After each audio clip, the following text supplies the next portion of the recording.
e que a luz, a graça, a força viva do Santo Espírito de Deus ilumine a nossa mente, nossa inteligência, e possamos sair daqui hoje compreendendo esta palavra e fazendo todo o esforço de, durante essa semana até o próximo domingo, quando retornaremos, para nos abastecermos mais e mais dessa palavra, possamos essa semana colocarmos em prática essa palavra, principalmente o exercício da misericórdia. Amém?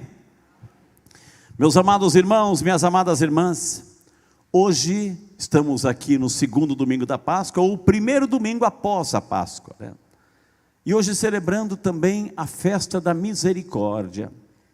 O saudoso Papa João Paulo II instituiu essa festa no segundo domingo da Páscoa, hoje. Por quê? Por que que essa festa da misericórdia é celebrada hoje, nesse segundo domingo da Páscoa? Porque todo segundo domingo da Páscoa, nós temos a leitura deste Evangelho de João. E este Evangelho fala de duas realidades, que por causa disso, a festa foi instituída. Jesus apareceu para uma polonesa, que viveu entre 1905 e 1938, 33 anos só de vida, 33 anos. Faustina Kowalska, já viram falar? Santa Faustina Kowalska, uma polonesa, e o Papa João Paulo II, polonês, né, fez com que essa devoção se espalhasse por toda a igreja no mundo inteiro, a festa da Divina Misericórdia. Tem a foto da Santa Faustina, coloca a Santa Faustina, essa é Santa Faustina, e nas aparições que Jesus teve para com ela, nas revelações, Jesus pediu três coisas. Primeiro, né, hoje a gente reza, e somos convidados a rezar, todo dia, às 3 horas da tarde, o que a gente reza? O terço da misericórdia.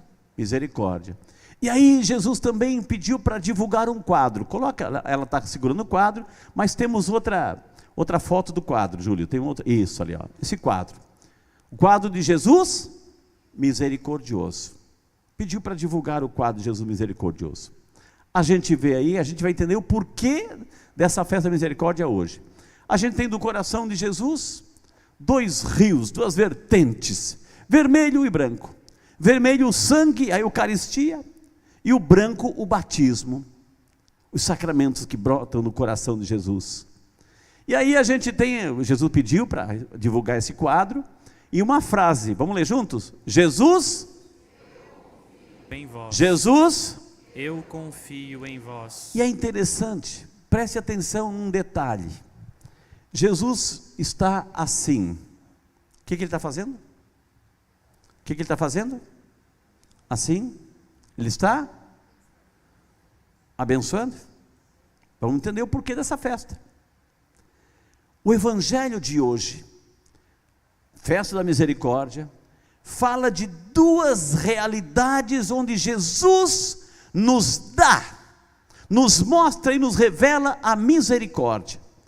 Primeiro, na festa de hoje, é por isso que essa festa foi colocada hoje, porque Jesus institui, no segundo domingo da Páscoa, o sacramento da reconciliação, da confissão. Os pecados que vocês perdoarem, serão perdoados. Os pecados que vocês não perdoarem, não serão perdoados. Então Jesus está assim, que é justamente na instituição do sacramento da penitência, o sacramento da reconciliação, da confissão, onde o padre, depois de ouvir a confissão, depois de conversar e dar a penitência, o que ele fala? Eu te absolvo, em nome do Pai, do Filho e do Espírito Santo. Não é isso? A forma da absolvição. O que Jesus está fazendo ali? Perdoando os pecados. Perdoando os pecados. Por isso que essa festa é colocada hoje, por causa desse evangelho. Jesus institui hoje o sacramento da reconciliação, da penitência, da confissão. E Jesus coloca também em prática o exercício da sua total misericórdia, ao usar de misericórdia para com um personagem do evangelho de hoje, de nome Tomé. Tomé. E Jesus, a gente vai ver, vai aprofundar um pouquinho, Jesus não pega leve com Tomé não. Não pega leve não. Coloca o teu dedo aqui, Tomé. Você precisa disso? Coloca o teu dedo aqui, sem problema nenhum. Tomé. É impressionante, gente, a gente perceber, vamos entrar nesse personagem. Tomé chamado Dídimo. Dídimo significa gêmeo. Dídimo significa gêmeo. Cadê o irmão gêmeo de Tomé? Cadê o irmão gêmeo de Tomé? Levante a mão, irmão gêmeo de Tomé. Levante a mão, todos nós, minha gente. Levante a mão então, todos nós somos irmãos gêmeos de Tomé. Porque quem não tem as dúvidas também, os desânimos da vida? Tomé. Interessante que Jesus, ele ressuscitou. Por que Jesus ressuscitado aparece? Que necessidade tem Jesus ressuscitado aparecer? Aparece para Maria Madalena, aparece para os discípulos de Emaús, aparece aqui e acolá. Por que Jesus está aparecendo? Jesus aparece ressuscitado para quê? Para ressuscitar a fé. Jesus aparece ressuscitado para algumas pessoas, para ressuscitar a fé, confirmar a fé. E hoje é a vez de Tomé. Interessante que, quantos estavam reunidos lá com os discípulos lá? Quantos? Em quantos naquela casa fechada? Em? Quantos? Quantos estavam reunidos lá os discípulos lá, porta fechada? Quantos eram? Quantos eram o total? 12, tá bom. Na minha Bíblia que eu leio, gente, é por isso que eu tenho que ler. Naquela Bíblia que eu leio, né? Judas já não está mais ali, então já não são 12. Naquela Bíblia que eu leio, Tomé não está mais ali, então não são 12. São quantos? 10. Tomé não estava. E olha que interessante. Jesus aparece, a paz esteja convosco. O primeiro dom do ressuscitado, da ressurreição, é a paz. Portanto, se a gente que está vivendo esse tempo de Páscoa, se a gente perder a paz, ou não está vivendo uma paz interior, alguma coisa está faltando. Porque o primeiro dom de quem experimenta o Cristo ressuscitado é estar em paz. É o primeiro dom. Tomé não estava ali. A grande pergunta é, onde estava Tomé? Onde estava Tomé? A palavra de Deus não diz onde estava Tomé. Mas certamente Tomé, que é chamado incrédulo, ele, depois dessa ressurreição, os discípulos de Emaús, a gente percebe que voltam para casa desanimados, frustrados, desiludidos, tristes, enfim, e Jesus ressuscitado caminha com eles, vai explicando as escrituras, vai abrindo a mente, e lá quando eles, em Emaús, quando Jesus abençoa o pão, reparte o pão, os olhos se abrem, e ele desaparece. É Jesus a Eucaristia. Tomé certamente foi um daqueles que também perdeu a esperança. Tomé foi um daqueles que talvez ficou desiludido. Disse, o que eu ganhei com isso? O que está acontecendo? Não tem nada de novo. Ele morreu, acabou a história, acabou, valeu enquanto estava vivo, acabou. Tanto é que os 10 estavam lá reunidos, Judas havia traído, os 10 reunidos, e Tomé não estava mais com eles. Mas olha só o que acontece, minha gente. Preste atenção o que acontece agora, que é o que vai falar para nós nessa noite.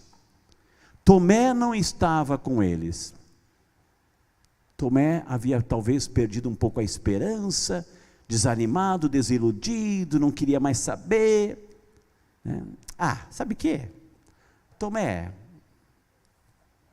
esquece a gente. Tomé, vai cuidar da tua vida. Segue o teu rumo, Tomé. Não precisamos de ti. Foi assim que os outros pensaram ou não?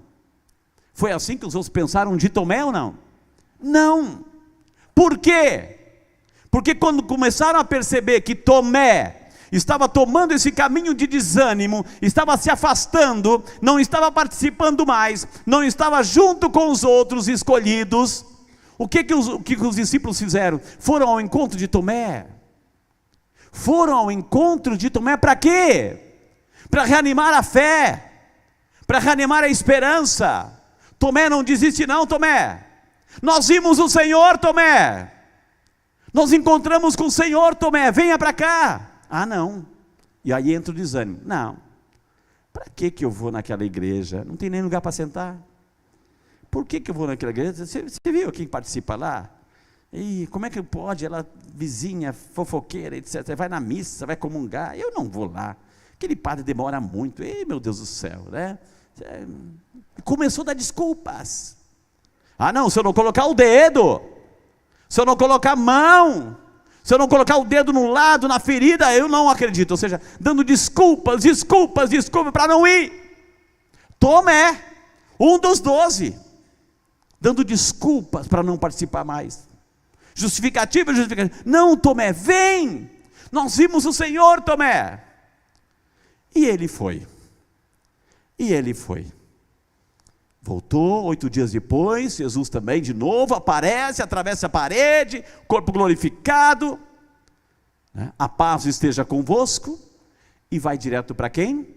Vai direto aonde? Tomé, você precisa colocar o teu dedo, coloca, Tomé. Jesus ressuscitado, não esconde as chagas, Tomé, coloca aqui se você precisa disso. E aí vem a linda profissão de fé, ou seja, a fé ressuscitou em Tomé. Meu Senhor e meu Deus. E Jesus continua. Você viu, acreditou porque você me viu? Felizes nós, aqui na São Peregrino, em São José dos Campos, nessa missa, felizes nós, que acreditamos sem necessidade de vermos fisicamente. Agora vemos com os olhos da fé, na Eucaristia, na palavra, no bem que se faz. Então, meus irmãos, minhas irmãs, a gente viu hoje o exercício da misericórdia de Jesus, que abençoa, que instituiu o sacramento da misericórdia, o sacramento do perdão, o sacramento da reconciliação, o sacramento da confissão. E Jesus, que tem esse ato de misericórdia para com Tomé. Por quê? Porque não desiste de nós. A grande pergunta que o Evangelho faz a mim e a cada um de nós é essa. Os discípulos perceberam que Moisés não estava participando mais, que Tomé não estava participando mais, que estava se afastando, e eles não ficaram imunes a essa situação, eles foram atrás. Quantas e quantas pessoas talvez você conhece, talvez na tua família, que está se afastando, perdendo a fé, não participa, dá um monte de desculpas, encontra um monte de defeito nos outros e na igreja e por aí vai, e não participa. A pergunta que esse Evangelho faz a cada um de nós assim: quem é que você está evangelizando? Quantas pessoas você já trouxe para Jesus? Eu posso dizer uma coisa muito séria para cada um de nós, minha gente. Preste atenção no que eu vou dizer. Dá um cutucazinho na pessoa assim, preste atenção que lá vem. Se até agora o freio pegou leve com você, agora ela vem, segura. Minha gente, deixa eu dizer uma coisa para você. Cada um de nós, nós temos uma cota.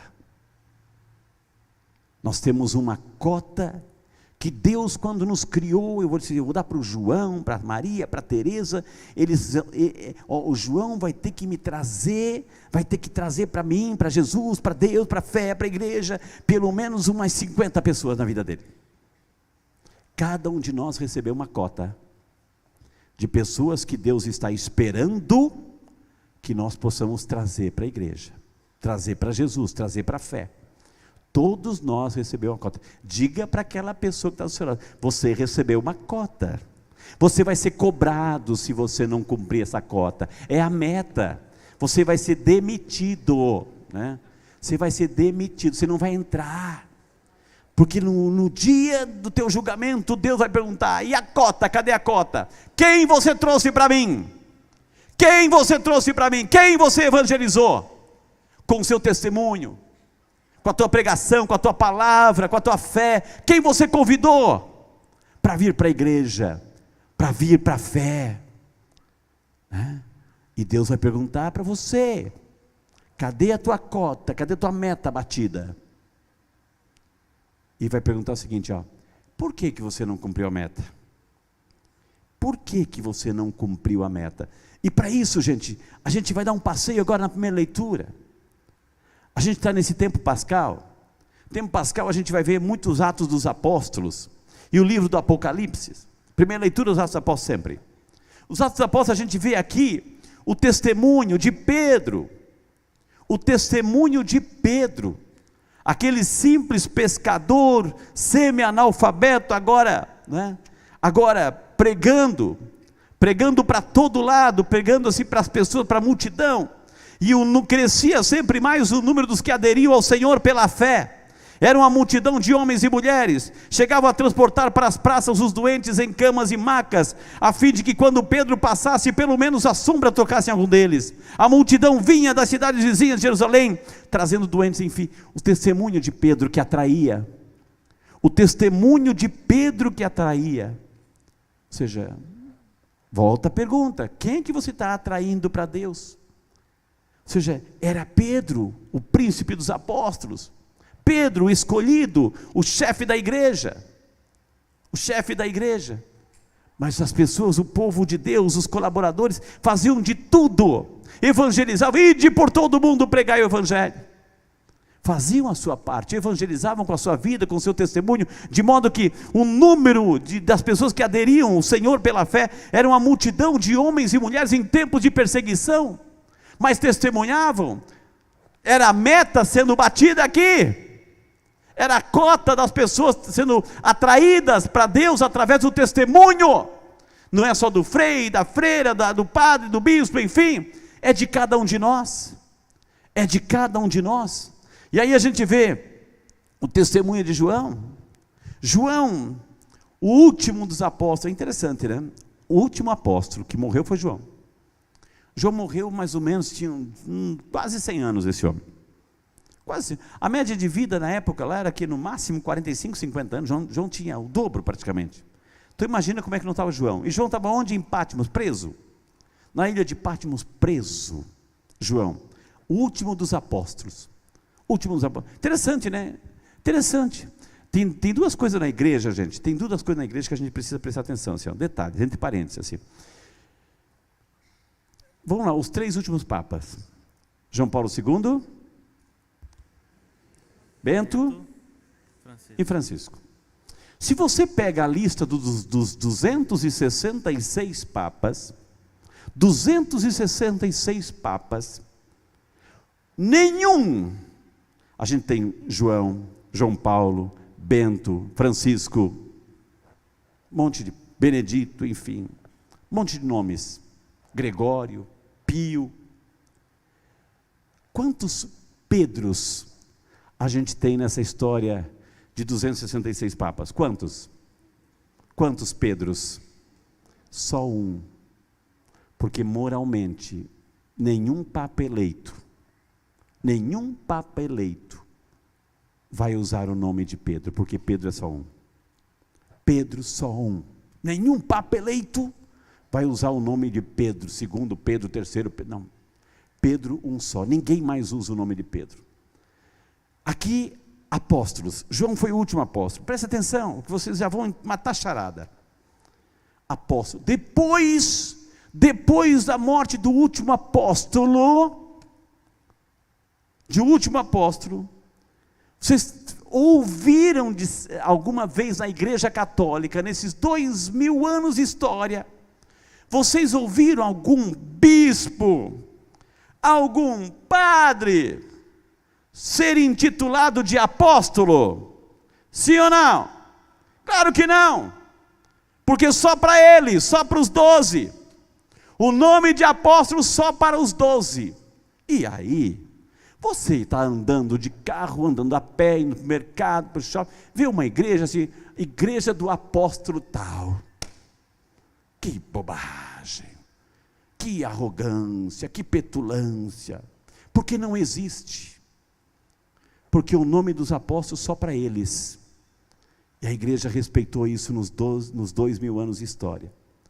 E a gente vê aí, nessa carta, na segunda leitura do Apocalipse, João, velhinho na ilha de Patmos, e de repente ele tem uma visão, naquela situação preso, olha só minha gente, que ele vê o Filho do Homem, vestido, com aquela roupa majestosa, dourada, bonita, é a glória do Filho de Deus, é a glória de Jesus, ela aparece para João, e anima, escreve isso João, e João escreve, agora, esse Filho do Homem, esse Cordeiro, todo majestoso, tirou João daquela situação, sim ou não? Ele tirou João da prisão, não? Não. Minha gente, o que nos ensina isso? Que nós temos a nossa missão, eu tenho a minha missão, você tem a sua missão, e a gente tem que exercer a nossa missão corretamente. Se você perguntar, e cada um tem uma missão, se você perguntar para mim, Frei, você pode pegar essa bicicleta, montar e desmontar? Eu disse, não sei, eu não me preparei para isso, não aprendi para isso, montar bicicleta, as pecinhas, enfim, pegar um celular, desmontar e montar de novo, não sei. Alguém sabe? Eu não sei. Alguém estudou para isso, se preparou para isso. Agora, se você se preparou para isso, você vai ter que saber montar. Agora, se eu chegar aqui no missal, não saber separar fitinha, essa fitinha que vai para lá, essa fitinha vai para lá, meu Deus, aí eu estou pecando, porque eu fui feito para isso. Essa é a minha missão, assim como você também tem a sua missão, e seremos cobrados pela nossa missão, aquilo que Deus nos capacitou, aquilo que Deus nos preparou. Então, meus amadas irmãs, para a gente concluir, hoje é a festa da misericórdia, essa é a festa litúrgica da misericórdia, e aprendemos hoje aqui, através do testemunho de Tomé, que todos nós somos responsáveis uns pelos outros, como igreja, como família, e se eu perceber que alguém está se afastando da fé, se afastando de Deus, e não fizer nada, eu não estou sendo misericordioso, e Deus não vai ter misericórdia, porque a minha missão, a sua missão, é trazer as pessoas para Jesus, como os discípulos nos ensinaram hoje aqui, quando perceberam que Tomé estava se afastando, foram até lá, não desistiram, Tomé vem Tomé, e é assim a nossa missão hoje aqui, primeiro, não nos afastarmos da presença de Deus, e fazer de tudo para evangelizar, porque lembre-se, cada um de nós temos uma cota, eu não sei a quantidade, só que eu também não estou perdendo tempo, eu não sei quantos Deus colocou na minha cota, eu quero bater a minha meta, e cada um de nós também tem a sua cota, de através da sua fé, do seu testemunho, trazer as pessoas para Cristo. A pergunta é, quantas pessoas eu já evangelizei? Quantas pessoas, e por que eu não evangelizei? Por que eu estou perdendo tempo? Porque eu não quero me envolver? A pessoa vai se perder, Deus vai prestar conta de você. Por que você deixou essa pessoa se perder? Você teve a oportunidade. Isso é misericórdia. Amém? Amém? Amém?